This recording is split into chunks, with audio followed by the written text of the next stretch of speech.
భారత ఉపరాష్ట్రపతి, రాజ్యసభ చైర్పర్సన్ జగదీప్ ధన్కర్ గారు కొద్దిసేపటి క్రితం వారి రాజీనామా పత్రాన్ని రాష్ట్రపతి గారికి పంపించడం జరిగింది. దాంట్లో వారి ఆరోగ్య రీత్యా ఈ నిర్ణయం తీసుకున్నట్టు వారు తెలియజేశారు.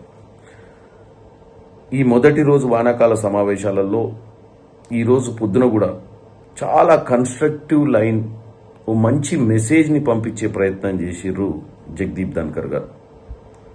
పార్లమెంట్ సమావేశాలలో పార్టీలకు అతీతంగా అటు ప్రతిపక్షాలైనా ఇటు అధికారంలో ఉన్నటువంటి సభ్యులైన వారికి ఉన్నటువంటి విభేదాలను పార్లమెంట్ బయటనే వదిలిపెట్టి వచ్చి పార్లమెంట్ సమయాన్ని వృధా చేయకుండా భారతదేశ ప్రగతి కోసం, భారతదేశ భవిష్యత్ కోసం పనిచేయాలంటూ ఒక మంచి మెసేజ్ ఇచ్చినటువంటి నాయకుడు జగదీప్ గారు. ఆశ్చర్యకరమైన విషయం ఏంటంటే ఈరోజు సాయంత్రం వారు రాజీనామా పంపించడం చాలా బాధాకరమైన విషయం. నిజంగానే వాస్తవంగానే వారికి ఆరోగ్య రీత్యా ఆ రాజీనామా చేసి ఉంటే వారు త్వరగా వారి ఆరోగ్యం నుంచి కోలుకోవాలని ఆ దేవుణ్ణి కోరుకుంటున్నాం.